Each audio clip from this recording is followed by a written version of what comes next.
Set up. That's what's up. Live, bro. We're live on YouTube and Facebook now too. All right, bet. Let's do Let's this. go. What up, IG family? Here with my guy Terrell, Hedge Fund God. What's up, everybody? Appreciate you coming through. 100%. Got my guy Andrew in here. T, what's going on, y'all? Man, so Terrell, why are we here today, bro? We got to drop some gems today? What's going on, bro? Man, we got to talk about the market now. The market is crazy. Very much so crazy. Yeah, so shoot. I mean, if you guys don't know, I'm Olu Lenionu. Been in real estate for like 3 years now, 3.5 years, doing a lot of wholesaling and creative finance. Me and Terrell linked up. We met in sub two. And man, this guy's crushing it with hedge funds. We help each other out all the time. That's the nature of this business. Squad up.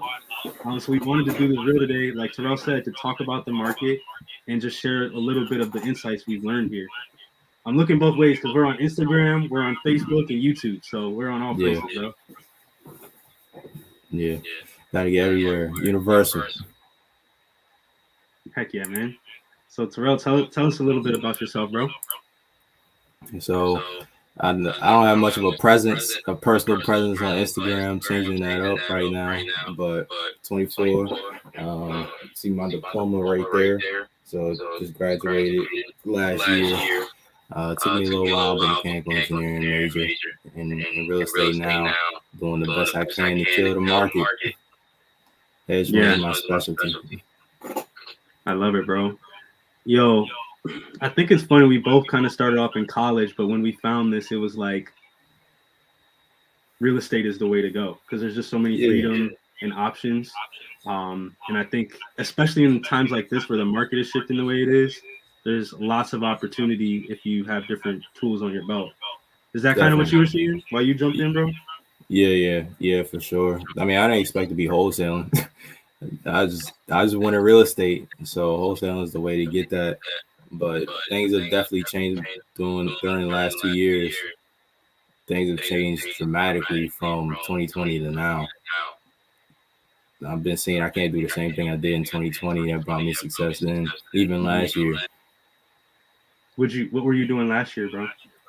Last year I was mainly cold calling, but it hasn't been working for me this year, so I had to switch up. Okay. You were working with hedge funds like in one market or like one type of hedge fund or just like all over the place? So it's major metro markets. It's in a lot of different ones. Hold on 1 second. Just got a notification. All right. Loan your But yeah, certification, need all information. Andrew said he's buying in Florida. Let's go. this is on the Facebook chat. Instagram. I only see two comments. Andrew and Manuel. Mm-hmm. Heck yeah, bro. We don't have any comments from YouTube or Facebook yet, but shoot, keep going, bro. How did you get into hedge funds and like how has that shifted with the market and with you kind of switching things up with like cold calling? Yeah. So to touch on the markets again, it's like probably 25 markets nationwide in terms of cities that I've noticed they do. They buy around the Rust Belt and the Sun Belt. That's what they call like the middle of the U.S. and below. You don't get too many hedge funds buying up north. We in Maryland, so it's I'm gonna do a deeper search to see if I can find any in Maryland, but I haven't found any buying in the DMV really. Maybe like one, Yeah, I and then found one too, and it was a rough experience. I think, I think I just got connected with that same one yesterday. yeah, they had like a really long, drawn out close, but it's all good. They told Um, me 5 weeks, bro. I'm like, yeah, no. I mean, you'd know better than me, bro, but like, why do you think that is? Like, why do you think not Maryland? Is it because it's like a laws of the state thing? Is it the cost of closing? I got a couple ideas, but I want to hear from you, bro. Like, what do you think it is that causes them to stay away from like Maryland or like DC, other states like that? Honestly, I think it's a clothing cost. That's a big factor. Maryland has some of the highest clothing costs in the whole country. Mm-hmm. And on top of that, I think it's the dependency of the federal government in DC What do that's you mean? affecting the market as well. I mean, that's just what I was told. I don't know exactly what part of that is the factor, but I was told that that is a factor. Just the federal government being in DC, a lot of the real estate prices are impacted from the prices in DC as well. Mm-hmm. So I personally don't think that that's a legitimate factor into the property values for certain areas. Obviously, the ones that's like in Capitol Heights, closer to DC, is a factor. But you take like I don't know Crofton, Maryland, Yeah. that shouldn't really be impacted too much because it's not as close. Right. Yo, it brings me the thought that these people, these hedge funds, like they're putting massive amounts of money into research and development, right? Into figuring out, hey, which market is the best, which one is, going to be where we get the highest returns. So if they're putting all that money and research into where they're going, they got to be doing it for a reason, right? So do Yeah, you think like kind of looking at where they're buying can give you a hint into the hot areas or the soon to be hot areas? Is that something you kind of do, or how do you keep tabs on which markets are staying hot and which ones are kind of like falling off? yeah. So I definitely base it off of the cap rate that these funds give me now. Mm, So when I first started, I didn't really know what to go by to figure out where to target because they give you a list of markets to go after, but you don't really yeah. know which ones to prioritize. The only thing you can really base it off of is the purchase price. The higher purchase price, Mm. the more sought after it is for that fund, and that's still a factor going forward. But now I've been asking for the cap rate that's required by these funds. What's a cap rate, bro, for everyone who doesn't know? The cap rate is like the rate of return that they want. Hmm. These funds mostly they care about just hedging against the inflation rate or the interest the current interest rate. So them giving me a cap rate gives me some insight on what they would offer. Hmm. And I didn't even tell you this, but I recently just built uh Excel calculator to reverse engineer their cap rate, so I know exactly what they're going to offer based on the cap rate Ooh, they give me for a market. bro, And that's fire. yeah, because I just the deal that Mecca sent me, I underwrote that, and I estimated what the cap rate was going to be. Well, I got the cap rate and I estimated what the market rate was going to be in the repairs and stuff. And man, it was I was off by like 5,000, but they offered 5,000 higher than what I expected. Mm. Bro, so just to give you a little background, what Terrell is talking about. So we had someone send us a deal in Charlotte, and the deal didn't meet the box of our hedge funds. It was on market. We didn't have a good hedge fund or a good buyer for this. We like working with Terrell, right? This is my guy. So Mecca, my partner, he's awesome. Shout out to that guy. Go follow him. He went ahead, sent this deal over to Terrell, told him about it. Terrell, this dude's a master genius with these hedge funds. I'm telling you, man. Like he plugged in the numbers, and within a couple hours, was like, yo, we need to be here and we'll make a good fee. And right now he's telling you that his calculator that he's created from working with these people so much was within 5 grand of the price. And right now we're working on like a 40K spread on that deal in Charlotte, bro. Yeah, So yeah, crazy. and it's just wild to me because it took me. I started working with funds in June of last year. It took me over a year to figure that out, but now I have. So it's pretty much like I'm set. Got you. I So can now it's qualify, lead the most, and estimate how much that the fund is going to pay based on their cap rate that they give me. And on mhm. top of that, I can estimate how much it's going to cost me after the double close, which I do in most cases, Mm, whether it's a JV or me doing direct to seller. okay. Monio said, how do we get in contact with y'all? I wholesale in Charlotte as well. Send us DMs. Oh Monio, we yeah, want for to work. sure. We want to work with you for sure. We love squatting up. Yeah, like I like JV with Terrell. Terrell JVs with a bunch of people in terms of getting deals sold. I JV with a bunch of people in terms of like pitching creative or underwriting stuff. Yo, Terrell, how have you been doing deals this year? Because I know you've been crushing it with hedge funds, JVs, and you wouldn't be creating these systems if you weren't getting results, right? So, Yeah. how do people work with you? So they can definitely DM me. And if you click the link tree in my bio on Instagram, you can get my JV form. It's jvwithwhiteowl.com. Submit the property there. I'll get in touch with you on what it looks like.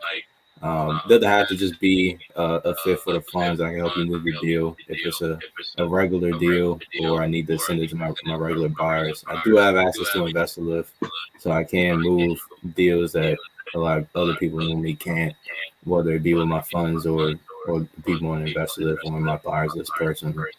So Yes. you can send me a DM. Instagram's in the little caption, and you can also text me 240-681-9427 or email me at info@whiteoutInvestments.com. I love it.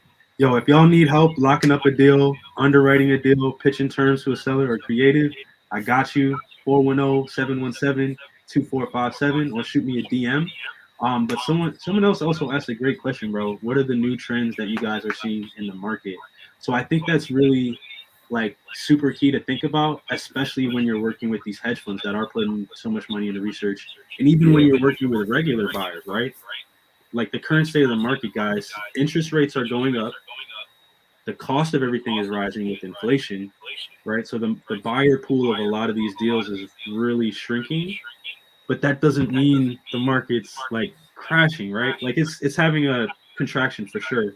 But are buyers still buying deals? Yeah. They just Yeah. lowered the price. So this is Yeah. the thing that the whole reason why I started focusing on funds is because I saw this happening in advance.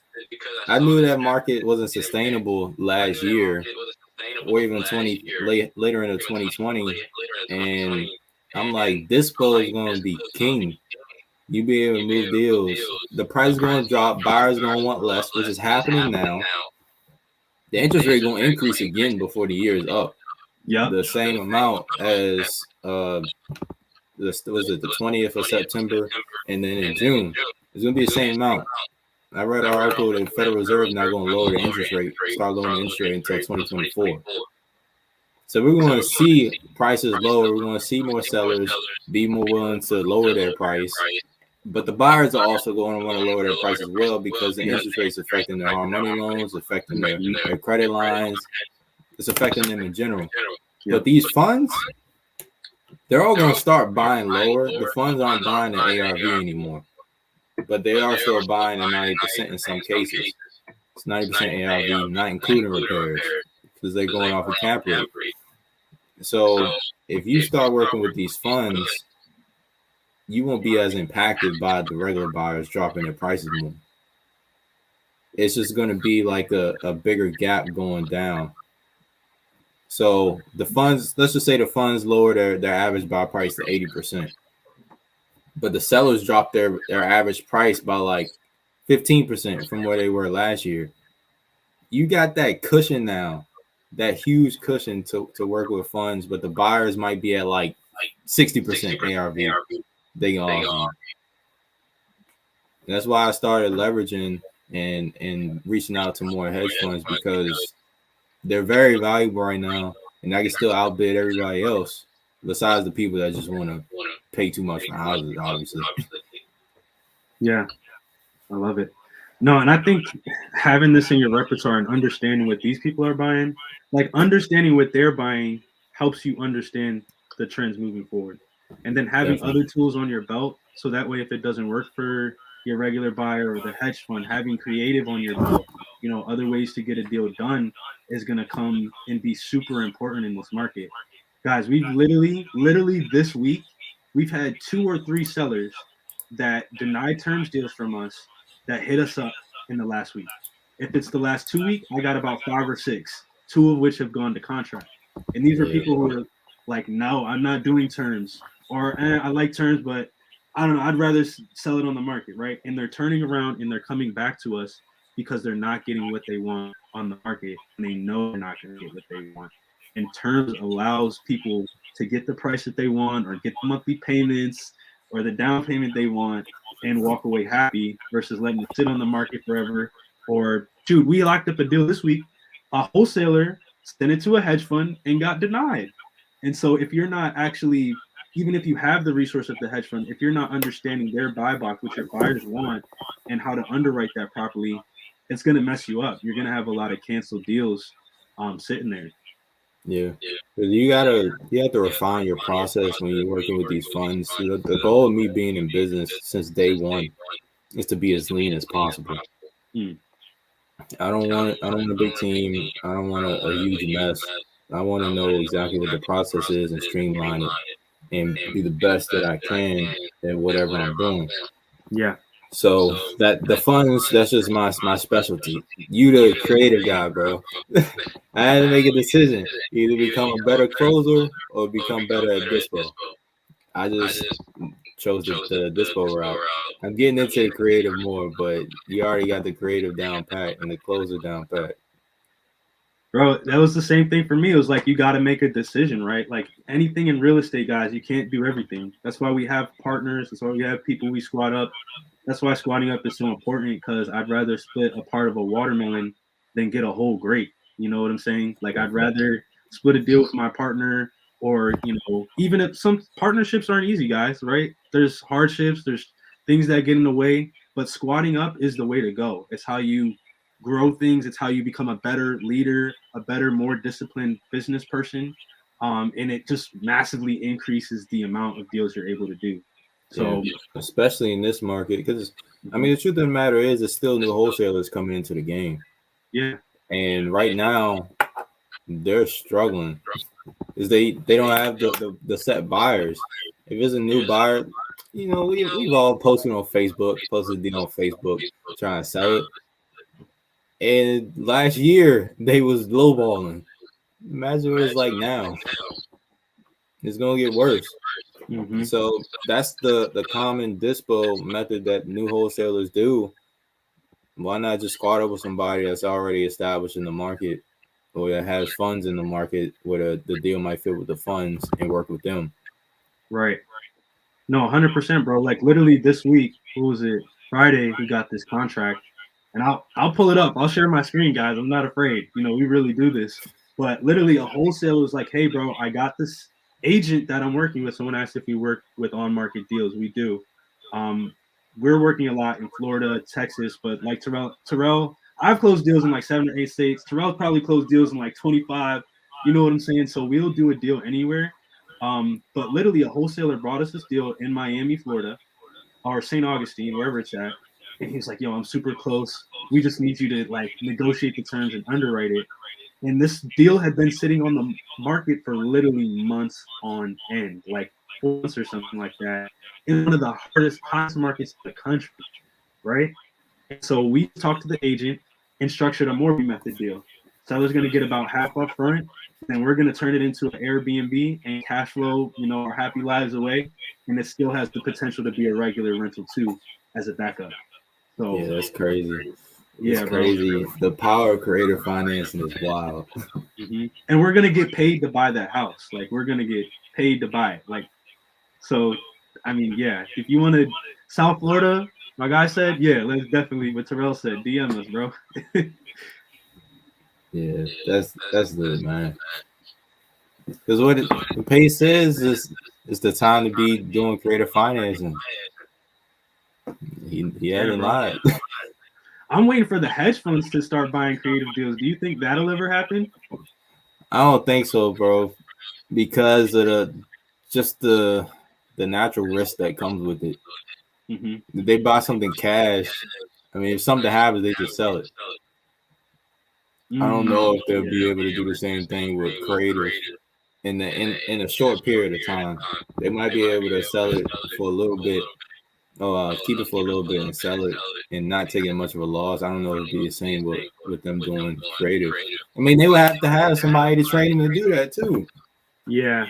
Not only that, but now that I think about it, bro, the process for getting a cash deal is tough already. And I know the process for a creative deal is even more in depth. That's why we have transaction coordinators and people who handle it specifically. So I couldn't imagine current hedge fund process and then doing that on a creative deal, that would be Yeah, intense.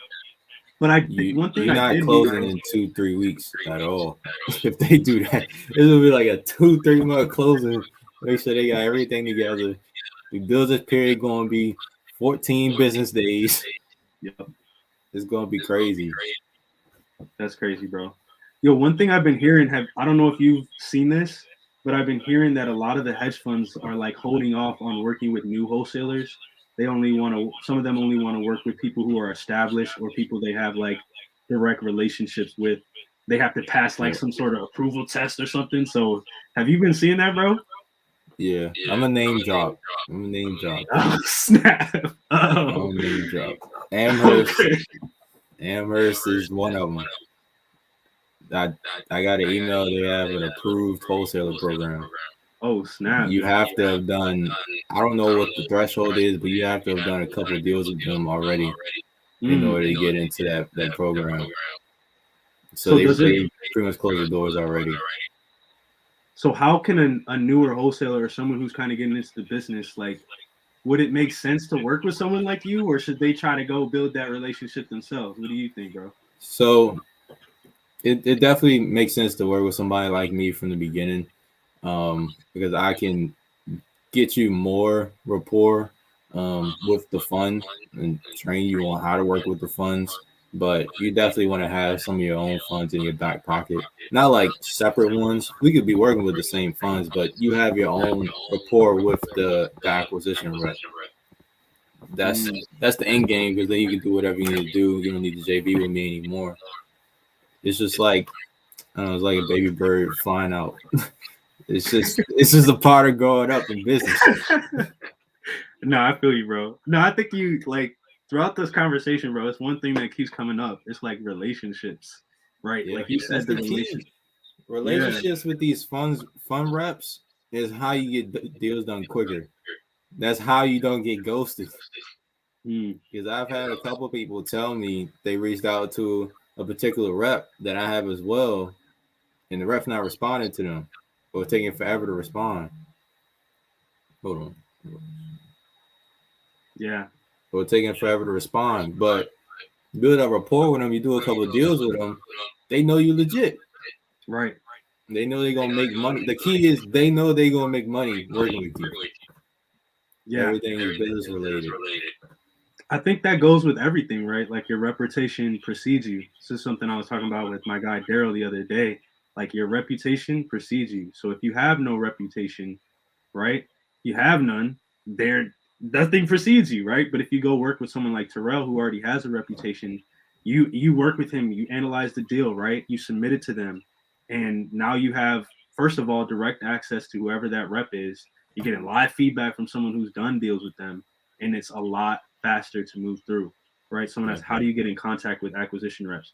Honestly, That's like the it's question everybody want to know. but bro, it's so easy, honestly. Like it's so easy, but that's not like getting in contact. It's good, but you really gotta nail. Like you gotta know what you're talking about because these people, they're talking to a lot of people. Like Terrell said, they put an acquisition rep program to put an extra wall up so that they don't have to talk to people who aren't performing or don't know what they're doing. But finding them is easy. They're on LinkedIn. They're on Google. You can find them on all sorts of websites. Right? It's not you can go into PropStream and filter out for people who have brought 50 properties in the last 2 months, or that's going to be a hedge fund. You know what I'm saying? And you just go look at the agent. Like it's really easy to find them, but what Terrell does to take specialization, and it's understanding like how do these people understanding your buyer truly to their core. You know what I'm saying? Yeah. So, Manyo, I don't know what your actual name is, but I'm actually about to drop a course on specifically how to find hedge funds, find acquisition reps, how to work with them, and how to leverage them. Mm. I haven't actually done a formal announcement until now. So it's coming. I'm gonna post on my Instagram and Facebook soon. But yeah, like Olu was saying, you can find them, but like I talk about in my course, you can reach out to them on LinkedIn. But if they have like 500 connections, I think LinkedIn has a limit of 500 that they put on the main page. You can't see how many actual friends they have until you click on it. All of them had a limit of 500 for the most part because they're all interconnected. They Mm-hmm. have like company meetups and corporate events and whatnot, so they are connected. But it's, I'm sure, dozens, if not hundreds, of people DMing them and inquiring Yeah. how to work with them. You have to Mm-hmm. have some type of presence, especially on LinkedIn. You can't just have a regular LinkedIn page. You have to No. make it professional. They need to know that you are a real estate professional, and you need to know what to say to them on the DM to them. 100%. So yeah, because in my course I go through how to find their actual phone numbers. That's never on LinkedIn. Their phone number, email is never on LinkedIn for the most part. If they have the resume attached, I mean, you shouldn't really be reaching out to them anyway if they got a resume on LinkedIn. They might be looking for a new company, Bro, but should you even be dropping this? This too much juice, dog. I don't know. They should get the course. Let me stop. hey, Nah, but that's what's up, bro. Nah, that. Oh my goodness. Yeah. So it gets deep. It gets deep with these hedge funds. I'm trying yeah, to see. Did we miss any other questions? I don't see any more on Instagram. Oh wait, okay, Mike, appreciate you for saying your name. All right, I'll keep it updated about the course for sure. Yeah, bro. We want more. I'm about to buy the course. Nah, bro. Hey, I really want to highlight just for everybody, like whether you're in real estate, just getting into real estate, don't know nothing about it. Like if you whatever career field you're in, this applies. Like squatting up, collaboration over competition is what really breeds success and gets you to do more deals. Like I could try to compete with Terrell all day, but if I'm good at creative and locking up deals, why would I spend my time trying to become the hedge fund expert if yeah, Terrell's already the hedge fund expert? Why don't I just squat up with him, let him do what he does? And shoot, Terrell brings me stuff sometimes like, yo, oh, I got this funky deal. Can you pitch this seller creative or help underwrite it with me? And we do that all day, right? It's that makes it more fun. Like, would you rather do that yeah. or would you rather be like in a silo, like by yourself, doing Real deals? estate is crazy, man, because I mean we're in the same local to each other. We were Mhm. like 25 minutes away from each other, something like that. We Yeah, are different market. I'm strictly virtual. You do some deals here, and you virtual as well. There's so many properties in the freaking U.S. hmm It doesn't make sense to compete. I yeah, mean, no. even if we're hitting up the same people, let's say we're hitting up the same list of people, the chances of us both reaching the same person, actually getting him or her on the phone, is rare. It's rare, And but who knows, our negotiation tactics might be different. We might not get the deal anyway. It's yeah, not that we're directly competing. At that point, it's just skill based. And so real estate's crazy because we can literally partner. Olu specializes in the closer stuff. I specialize in dispo to funds. That's two different spectrums of wholesaling, hmm but we can still merge and find a way to work together. 100%, bro. And that's the thing. Like, even if y'all did get in contact with the same seller, use that to your advantage. If this is your homie or someone you collaborate with, I've done this all the time with people like Daryl, shoot, Shad, many people that we've done this with is, oh, you're talking to that seller? Oh, I'm talking to that seller too. Okay, well, I know this about them. Oh, they didn't tell me that. Well, I know this about them. Okay. How about we just squat up on the deal? You say this to them, and I'll come and I'll say this to Yeah, them, and maybe we can yeah. get them right here. I've You done know what that I'm saying? before too. Heck yeah, bro, all the time. It's Heck how you yeah. get stuff done. It's the only way, bro. Okay, so Mike asked, so when you are doing a creative deal, are you still able to get a wholesale fee? Yeah, if you want to, man, all day. If you do a creative deal, basically any contract, unless it says it's not assignable, is assignable. So if you sign a purchase and sales agreement with an addendum that says you can take over the mortgage or you're going to finance it from the seller, you can assign those rights to someone else. Some states you gotta, there's disclosures you have to sign, or the seller has to be knowledgeable about that on a seller finance deal, like Maryland. You know what I'm saying? But you can still assign those deals for sure. Yeah, you can do a lot in real estate. Yeah, bro. Creative deals, you can make money like four ways. Like the one in Miami, this is how we're gonna make money. So we gotta, of course, wait for the lender approval on the Morby, but we'll make money on the purchase. So when we buy it, we'll be assigning it to another LLC to buy it in. So we'll make an assignment fee, right? And then we'll close on it, right, with $0 out of pocket, with enough money for furniture, holding costs, etc. So then we'll put Airbnb people in there, and it'll start cash flowing. So we'll make money that way. And then honestly, if we wanted to, there's more exit strategies that could be out there. Let's say the deal worked for a wrap. After we're Airbnb-ing it, we could be like, yo, we did it for a year. We're bored. We're gonna wrap it, make a down payment, make more money every month, and then we could like sell the note. Like, oh my gosh, don't get me hyped, bro. I love Yeah. this stuff. You can't help but just to get excited when you talking about the exit strategies for creative deals. It's like you got so many different ways that you can get paid and make money on it. Mm-hmm. Bro, this beast, bro. I love it. What's the craziest creative deal that you got together? Huh, the craziest one that we got. In terms of the structure.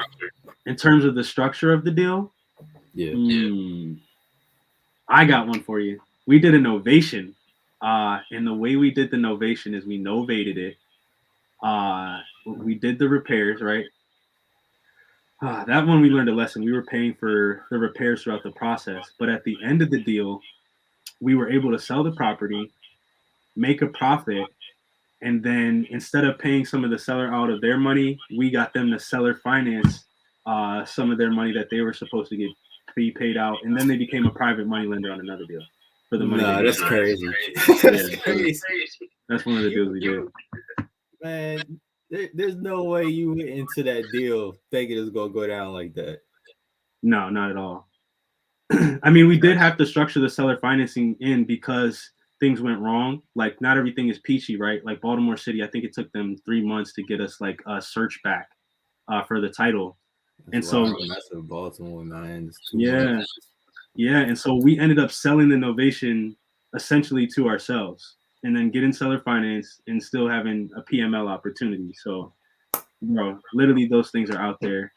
Or yeah, bro, like creative structure. This one is kind of crazy. This one in Miami, I'm super hype about that one. But a lot of the deals, guys, they're not that crazy. You know, if I'm being honest, they're kind of straightforward. It's just like, hey, it's solving a problem. This seller wants X amount of dollars for their property. They don't need the money right now. It'd be nice if they got a little bit of money every month and not have to think about it.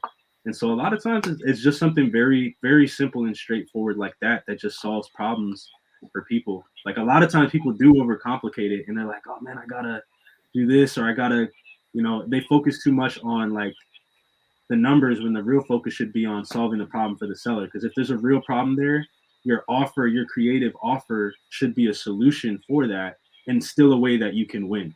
That's kind of how I think about creative. Yeah. I mean, at the end of the day, us being real estate professionals, we're problem solvers. Creative financing just escalates the ability for you to solve people's problems, which is why I personally love it. And I've been trying to get more depth in pitching creative financing, underwriting, and stuff like that, so I can have that in my back pocket. Lender lawyer says, is Airbnb better than monthly rentals? I would say generally yes. In terms of the profit that you can make, I would say yeah. But you got one, don't you, Olu? Yeah, we have a short-term rental. We do mid-term rentals on it. I think like in anything in real estate, it's a personal opinion, right? Because Airbnb is going to cash flow like a cow. But in my opinion, you need to have multiple exit strategies for every deal you do, right? If you're locking it up, you need to be able to know, okay, if this doesn't go right, what's my plan B?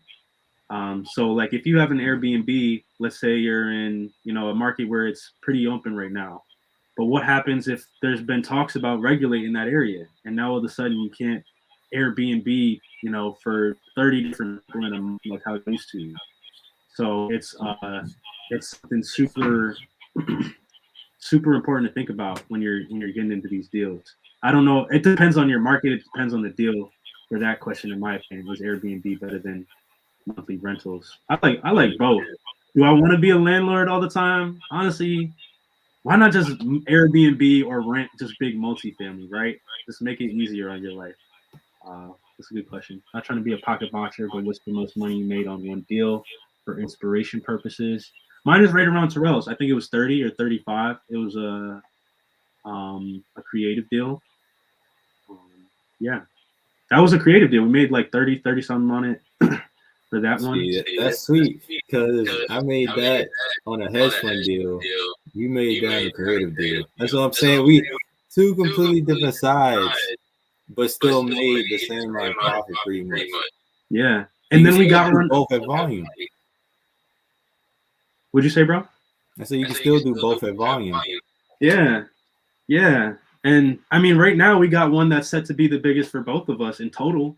You know, the Charlotte one, as long as everything continues to go smooth with it, right? Don't count your eggs before they hatch, guys, please.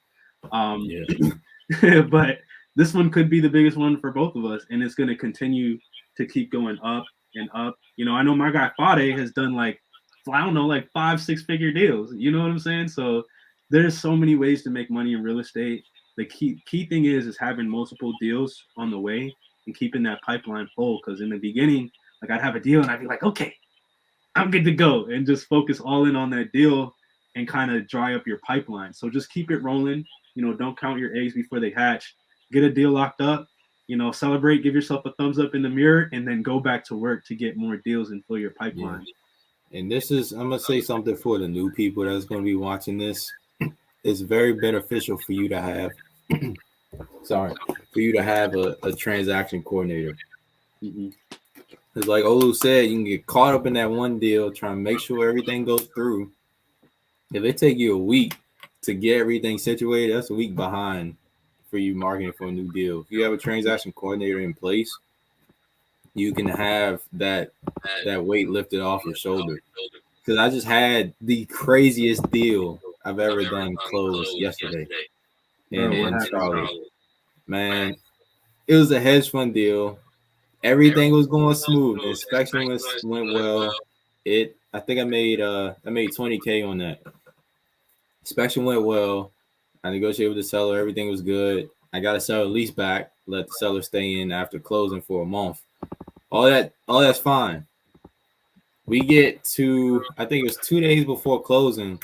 The title company tells me the HOA is not allowing us a double close because they need two HOA statements, and one is an A to B HOA statement, and there's a B to C HOA statement, and the A to B HOA statement can't be done. I think they said until after the A to B is closed, and there needs to be like a 2-3 business day period of time in between to let me close.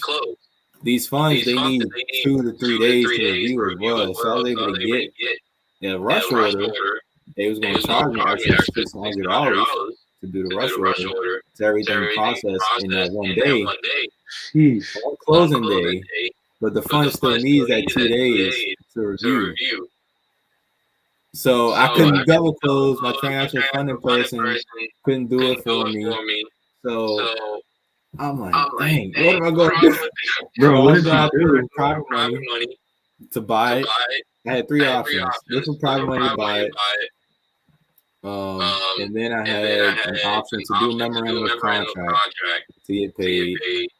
And then my third option is to do just invoice the seller and rely on her to pay me out of closing. No security whatsoever for that. Sheesh. So I went ahead and did the memorandum of contract, and man, that was a hassle in itself because the seller had to sign it. On So the I had to explain man, to bro. her. You didn't have the memorandum in your regular contract? No, Oh because man. I've never actually had to file one before, and luckily I've never had to file one where the buyer's going around or anything like that. But this is the only way I can really get paid, and yeah, I had to explain to her what it is, and then she had to sign it, and then I had to get her to notarize it, and then I had to notarize it as well. Bro, that's an intense deal right there, man. And this was a hedge fund deal? Sheesh. Yeah. Congrats, you Yeah, closed it though. thanks, man. That's definitely one for the record books in terms of time spent on that. Yeah, bro, these deals can definitely get crazy sometimes, guys. Real estate isn't all peaches and roses. You got to be willing to like go the extra mile and like fight through the challenge, right? And you got to do it and communicate in a top notch way. Yeah, you have And to. we're always learning and growing. Like everybody's always learning and growing. So I think that's one of the biggest things. One of my mentors, Keston, taught me is, yo, like, don't come into something with your glass like all the way full. You know what I'm saying? Where you have all these thoughts and beliefs in your head, and you kind of think you know everything. Walk in assuming that you know the least out of anyone in the room. You know what I'm saying? That way you can learn. That way your cup is empty, and you can have other people fill it in so that you learn from them. You know, everyone, in my opinion, everyone has something to teach you, no matter who they are, where they are at in life. Yeah. I have my brother actually told me that somebody recommended to him to get a mentor at every age group, pretty much. So like, let's say somebody at 30, somebody at 40, somebody at 50, somebody at 60, somebody at 70. They all have different experiences in life and all at different stages of their life, different generations. So they can speak on different aspects. So that will make you more of a well-rounded individual. I thought Yeah, that was great to hear.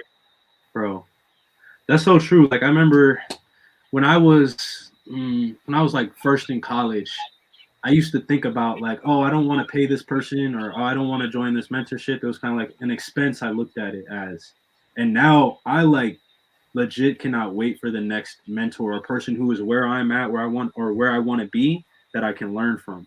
You know what I'm saying? Yeah. Because what I've learned is that is how you truly succeed. Working with and collaborating with and learning from the people who are in the places that you want to be. Yeah. There was a saying that I kept close to me, a quote for a long time, knowledge is power. Mm-hmm. And it's the truth. You having knowledge yourself is something that no one can ever take away from you. Yes. Self growth is what you need to keep achieving. Like yesterday, I took 2 hours, probably a little bit longer, just studying on new methods to apply and new strategies to apply. Bro, even in the Bible, it says that. There's a verse in the Bible. I don't remember the exact wording of the verse, but it literally says in there, knowledge of the Lord, or fear of the Lord is knowledge. And those who are weak, or those who, won't achieve anything, basically despise knowledge and instruction, right? They despise learning. They despise learning from someone else who's where they want to be. In the literal Bible, I'm sure a lot of That's religious texts say something like that. But guys, this is something we've known for a very long time. You know, yeah. implement it. That's fire, bro. Now, I don't look at any of that stuff like me joining sub two, hence the hat for those that don't know. Me joining sub two, I didn't look at it as an expense because it's not. It's an investment into Mm-hmm. yourself. Yep. And realistically, it's a tax write off as education. Yep. So you shouldn't even be looking at it as an expense in the first place. If you need to, put on a credit card. Yeah. Put on Yeah. a credit card until you can pay it off. Obviously, go for mentorship that is valuable and worth it. So you can actually get that return. Don't just give somebody 30, 40,000. People do that. Don't give them 30, 40,000 and don't take action, or you need to make sure that they are actually a reputable person, not just a marketer. They need to actually be doing the business. Yeah. So if it's like $1,000 or shoot, like $10,000. Ask them if they have a payment plan. If they don't have a payment plan, see if you can put on a credit card if you can handle that, Yeah. and just pay it down every month until you get the rewards. I mean, truth of the matter, you're gonna have that knowledge either way. It's just whether you're gonna be able to execute on that knowledge the way that they were teaching you to do it. Bro, it's a decision. Like it's legit. It's a decision that you make, right? If there's a course or something, you're like, yo, you get that feeling in you, like, oh, I need this is gonna change me. I see this person doing what I want, not just teaching it, right? Like, let me commit.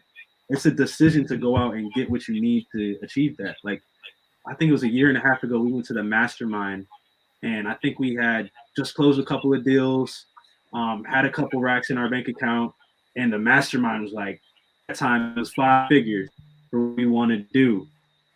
Um, and we had to literally make a decision like, oh, how do we get this? Do we spend the money we have now and, our marketing costs, do we go without paying ourselves? It was like, nah, you know what we need to do? We need to go get another deal. That's what we need to go do. We need to go get some more deals to pay for this. And that's what we did. We literally did it right before the mastermind. So heck yeah, bro. Like make it happen to invest in yourself.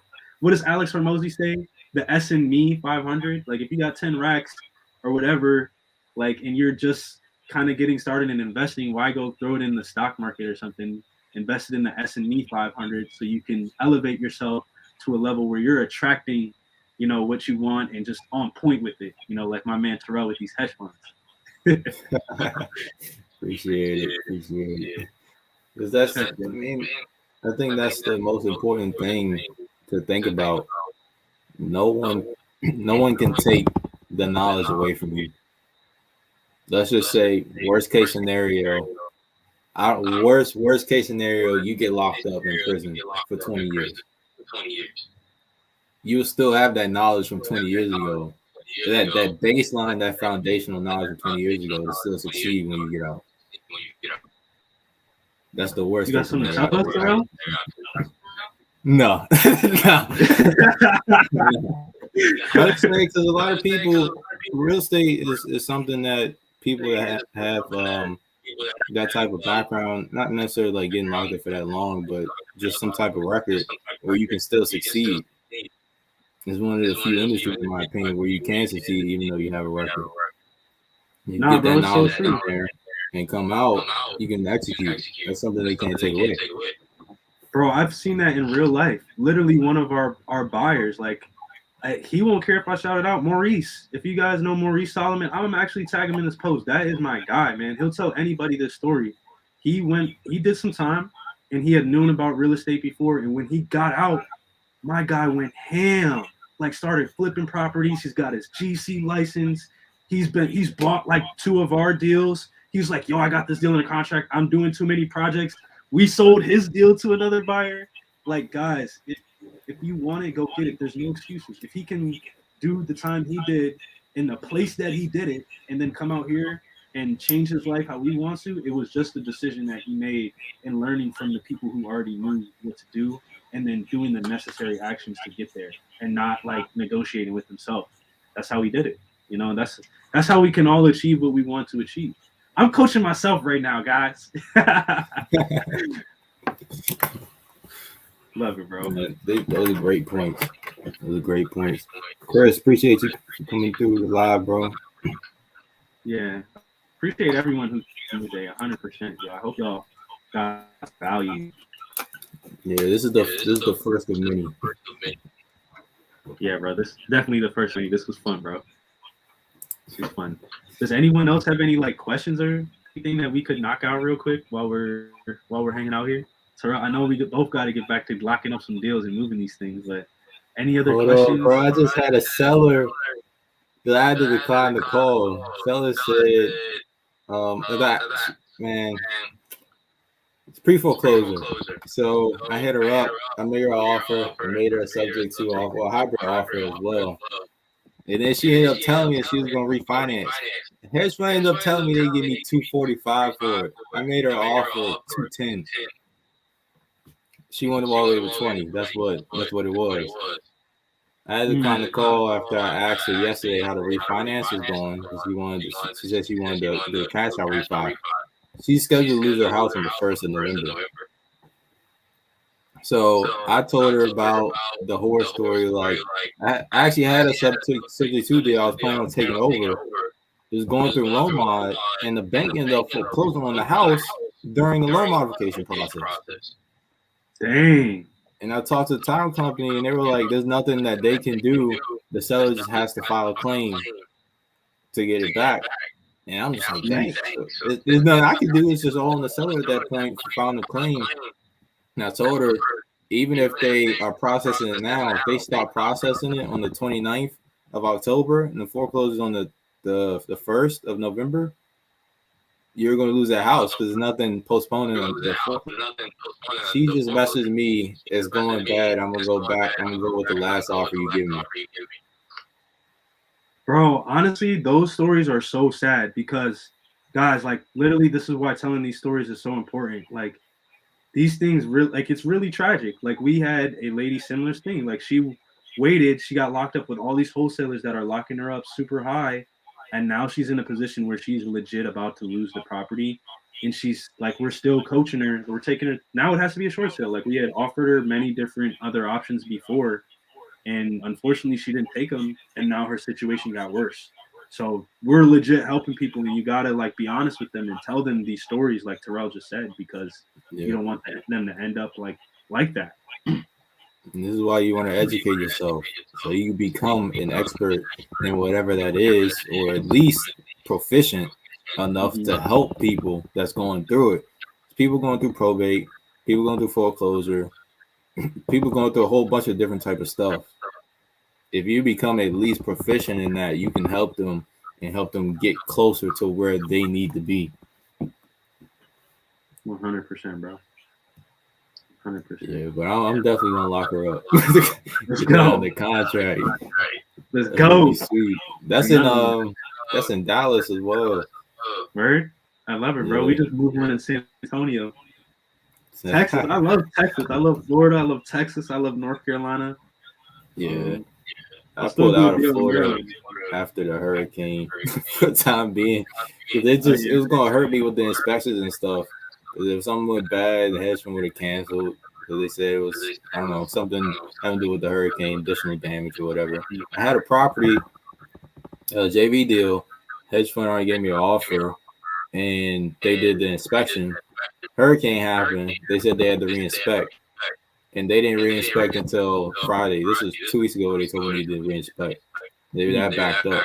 That's exactly why I pulled out for the time being, because they were just so backed up with inspections.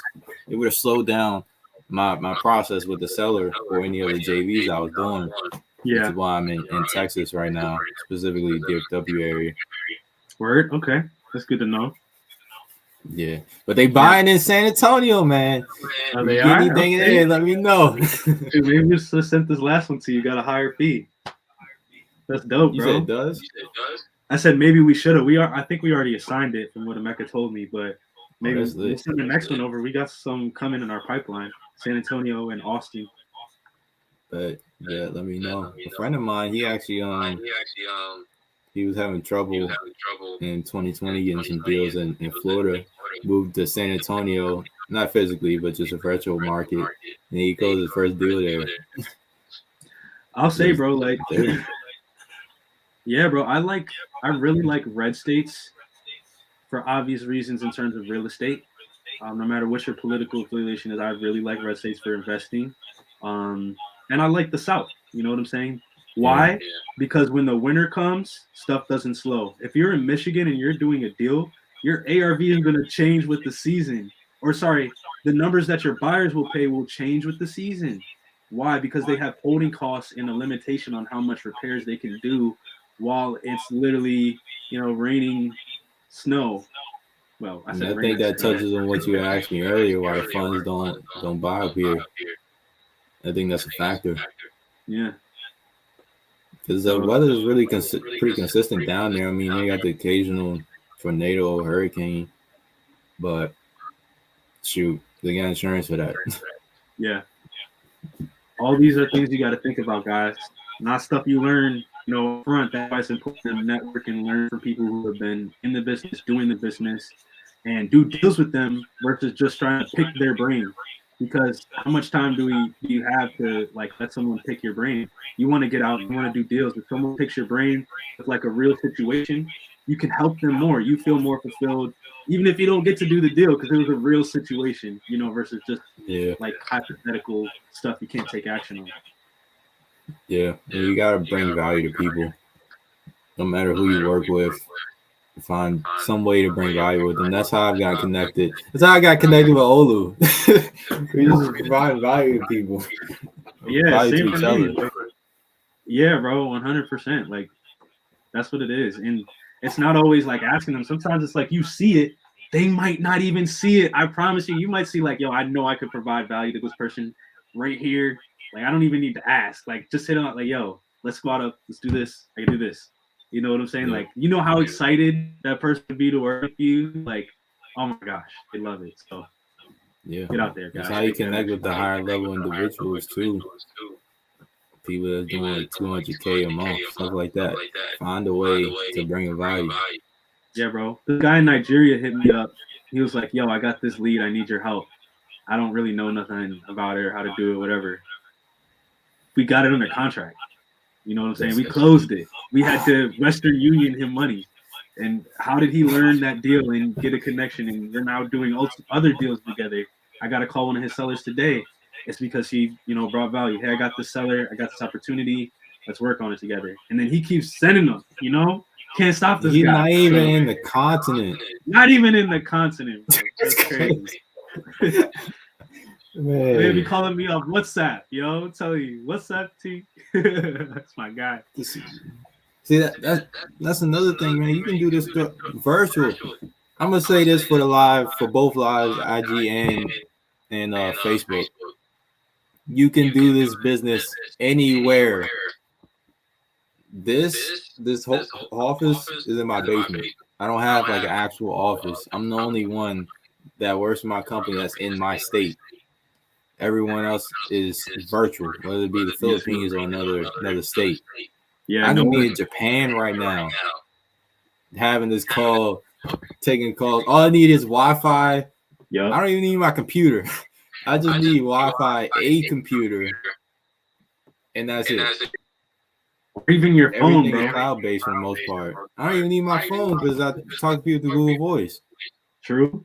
See, bro, no, that's so true, bro. Like, literally, now that I think about it, I'm the only one on my team in the state. Like, I'm closer than Terrell than any of my teammates. Like, we got teammates in Jersey, all up through Jersey, Cincy, Tennessee. You know what I'm saying? Philippines, Nigeria, like I said. What else? What else? What else? We got India, Mumbai. Like, I'm Wow. closest. I'm closer to Terrell than any of those other people. So See, that's crazy. What I mean, you can do that in a lot of other industries, but this one's just so much more lucrative. And just the net profit percentage that you can make on deals on top of being anywhere in the freaking world, as long as you got Wi-Fi, it's crazy. Some people like doing walkthroughs for houses in person and stuff. Occasionally, I like going to properties just to get content and stuff like that, but you don't need to. yeah, only way I'm going to a property is if it's in my area. If it's in my area and we're close with the seller, I'm going because I'm gonna get the contract. Yeah. But most of the time, I just try to stay virtual. Yo, Dion's in here. Yo, this dude is doing like hella deals. Yeah, this business So is that's amazing. hustling deeds. Yeah, that's my guy Dion. He doing Oh, deals, it's deals, good. deals. Yo, I hit agree. Dion up. Business is surely amazing. Yeah, I agree, man. Shoot, bro. Terrell, you got any departing thoughts, bro? This is very dope, bro. This was very dope. Nah, I don't have anything else, man. I appreciate you hopping on with me. Anybody else have any questions? I think we only got 3 people in here right now. 2, Max. But yeah, no, Max. You know Max? Max Brutus. Uh, I might Max Produce. I don't think Yeah, so. he and stuff too as well. Awesome, bro. Yeah, man. I Yeah, but appreciate y'all for coming out. I'm ready for Terrell's course to drop. Keep an eye out for that.